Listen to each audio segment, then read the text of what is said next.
Blood আছে, blood আছে, এদিকে ব্লাড আছে।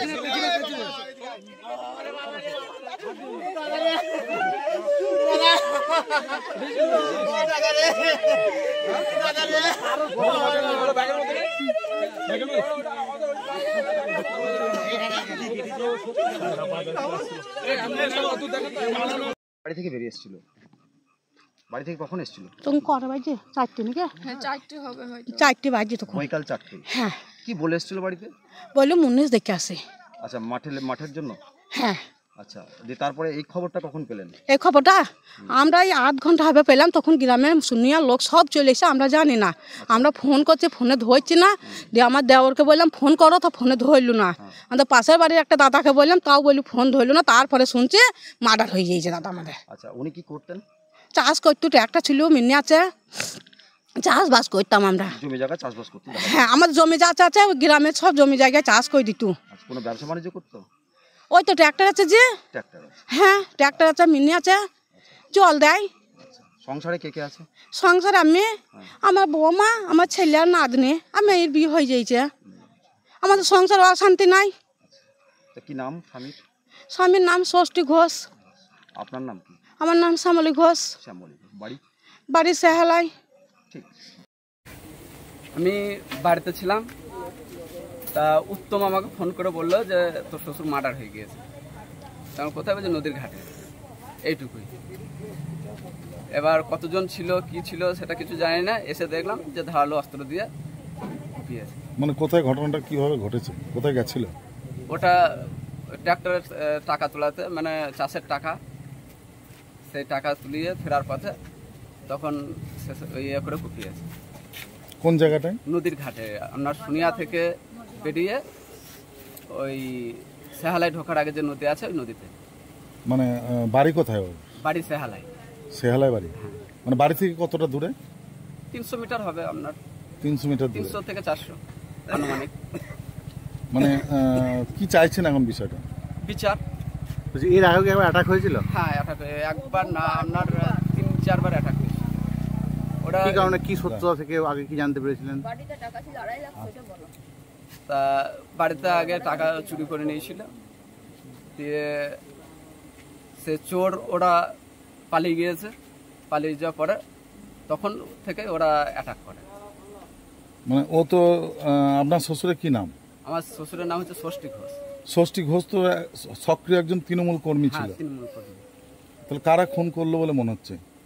সেটা বলতে পারবো না, তবে ঘিরে ছিল এর আগেও 3-4 বার। তবে ওটা বড়বাবু তদন্ত করে ওটা বের করবে। টাকার জন্য কি মেন ঘিরত? হ্যাঁ, টাকা ওই যে চুরি করে নিয়েছিল, দিয়ে এবার ধরাও পড়ে গিয়েছিল। কিছু কিছু লোককে স্বীকারও করেছিল। তারা কি কোনো রাজনৈতিক দলের সঙ্গে যুক্ত ছিল? সেটাও জানি না। কি নাম আপনার? আমার নাম ভীমদেব পাল। এখন এই মুহূর্তে কি চাইছেন? বিচার। আর আমাদের যা বড়বাবু আছে উনি বিচার করবেন, যত ইয়ে আছে সব। আবার খুন হয়েছে বিষয়টা। মুর্শিদাবাদের ভরতপুরে তৃণমূলের নেতা খুন, আরো একটা খুন টিএমসির। অদ্ভুত ব্যাপার, একটা দল শাসন ক্ষমতায় রয়েছে, তাদের নেতা কর্মীরা খুনের পর খুন হয়েই চলেছেন। এই তো কদিন আগে ভাঙড়ে শুনলাম, বীরভূমে শুনলাম, তার আগেও শুনেছি, আবারও খুন। এবার একজন হিন্দু নেতা খুন। আগে তো মুসলিম নেতা খুন দেখছিলাম, তো এখন দেখছি একটা হিন্দু নেতা ষষ্ঠী দাস, তিনি খুন হয়েছেন, তাকে খুন করা হয়েছে গতকাল। শুনলেন আপনারা, আমি আর ওইটা ডিটেলস বলছি না, যেটা আমি ছবি দেখছিলাম। এই হচ্ছেন ষষ্ঠী দাস। আর এর সঙ্গে আরো একটা ঘটনা দর্শক দেখছিলাম, কাকদ্বীপে হয়েছে। পঞ্চায়েত সদস্যের ভাইপো, তার দেহ উদ্ধার হয়েছে। তো এইসব চলছে রাজ্যের বিভিন্ন প্রান্তে, একের পর এক খুন। এবং গ্রেপ্তারি যখন খবরটা আসছে, সেখানেও দেখছি যে টিএমসির লোকেরা সব গ্রেপ্তার হচ্ছেন। তার মানে মারছে টিএমসি, মরছে টিএমসি, গ্রেপ্তার হচ্ছে টিএমসি। এর আগে আমি একটা স্লোগান দিতাম, মারছে মুসলমান, মরছে মুসলমান, জেল খাটছে মুসলমান। তো একটু ব্রডলি এখন দিতে হচ্ছে, মারছে টিএমসি, মরছে টিএমসি, জেল খাটবেও টিএমসি। এখন দর্শক বলুন তো যে ইদানিংকালে এটা কেন বেড়েছে, বলুন আপনারা। এতটা দলের লোকেরা খুন হয়ে যাবেন এটা কিন্তু আগেও ভাবা, মানে আগে হতো না ততটা। যখন তৃণমূল কংগ্রেস ক্ষমতায় এলো তারপরে এতটা দলের লোকেরা খুন হয়ে যাচ্ছেন এটা কিন্তু হতো না। এই দলের লোকেরা তখন মানে বিরোধী দলের লোকেরা খুন হতেন, তাদেরকে বেশি মানে খুন করা হতো, সেই খবর বেশি বেশি আসতো। কিন্তু দলের লোকেরা খুন এটা কিন্তু ইদানিংকালে দেখবেন বেশি শুনছেন। বলুন তো কেন? আপনারা বলবেন আপনাদের যে ধারণা। আমি শুধু আমার যে ধারণা সেটা শেয়ার করতে পারি। সেটা হচ্ছে যে যখন না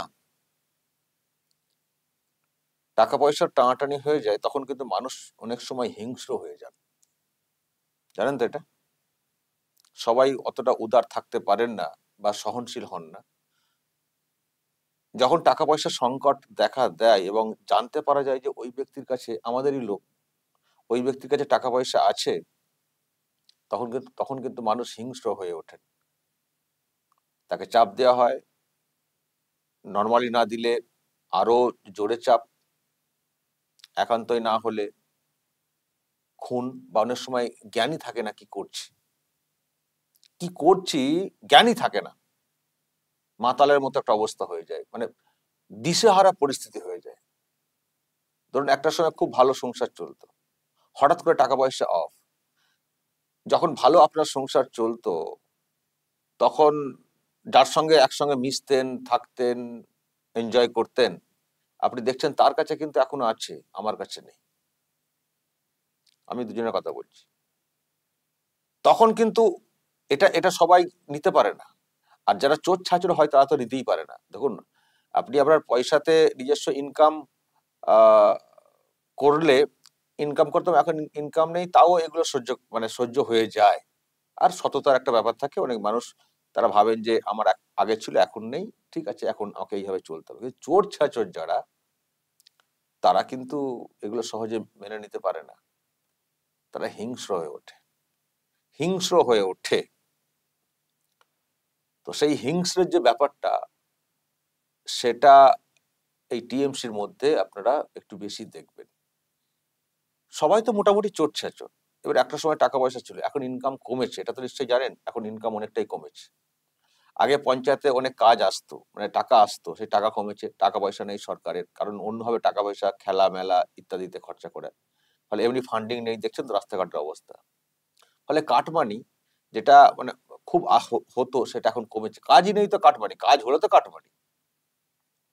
অন্যান্য আরো কিছু সেগুলো একটু মানে রেস্ট্রিকশন এসছে, চাকরিতে দুর্নীতি, এখন চাকরি বাকরি নেই বা একটু ধরপাকড় হয়েছে, খানিকটা ওখানটা একটু ওই দিকটাও ক্লোজ হয়েছে। ফলে এই মুহূর্তে টিএমসি যারা করছেন, পয়সা কিন্তু সে অর্থে নেই। খুব কম মানুষ টিএমসি তারা পয়সা হয়তো করছেন, কিন্তু আগে যে একটা বিরাট ফ্লো ছিল মানির, সবাই মোটামুটি টাকা পয়সা লুটে পুটে নেওয়ার সুযোগ পেতেন, বা নেতা নিলে তার চেলাদেরকেও দিতেন। এখন চেলারা সবাই কিন্তু সময়ে টাকা পাচ্ছেন না, বা পাচ্ছেনই না। এরকম আমি শুনেছি, আমি বাংলার এবার এখানকার মানে এলাকারই কথা বলতে পারি, এরকমও শুনেছি যে একটা সময় তারা দল করতেন, টিএমসি দলটা চুটিয়ে করতেন, এখন তারা এলাকাতেই নেই, ভিন রাজ্যে চলে গেছেন পরিযায়ী শ্রমিক হিসেবে। ভাবুন, বিরাট সংসার চলতো, বিরাট ইনকাম ছিল, নেতাদের চেলাগিরি করে ভালোই হতো।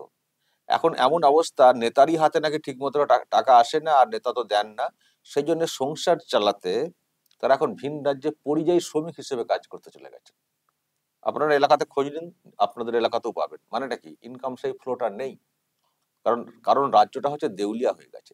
দলের একটা অংশের কাছে হয়তো টাকা পয়সা আছে, নিচুতলাতেও দেখবেন একটা অংশের কাছে হয়তো টাকা পয়সা আছে, বা তারা হয়তো এখনো কিছু করছেন, ওটাই অন্যদের আক্রোশের কারণ হয়ে উঠছে। এই যে ষষ্ঠী ঘোষ, খোঁজ নিয়ে দেখবেন নিশ্চয়ই টাকা পয়সার লেনদেনের কোনো ব্যবস্থা করাচ্ছে। ওনার একটু পয়সা কড়ি আছে কি, ট্রাক্টর বা কিসব মিনি টিনি আছে, টাকা পয়সা আছে, তো ডিমান্ডিং কিছু একটা হয়েছে টাকা পয়সার। খোঁজ নিয়ে দেখবেন টাকা পেমেন্ট করেননি, দেননি, মেরে দিয়েছে, দিশেহারা হয়ে মেরে দিয়েছে।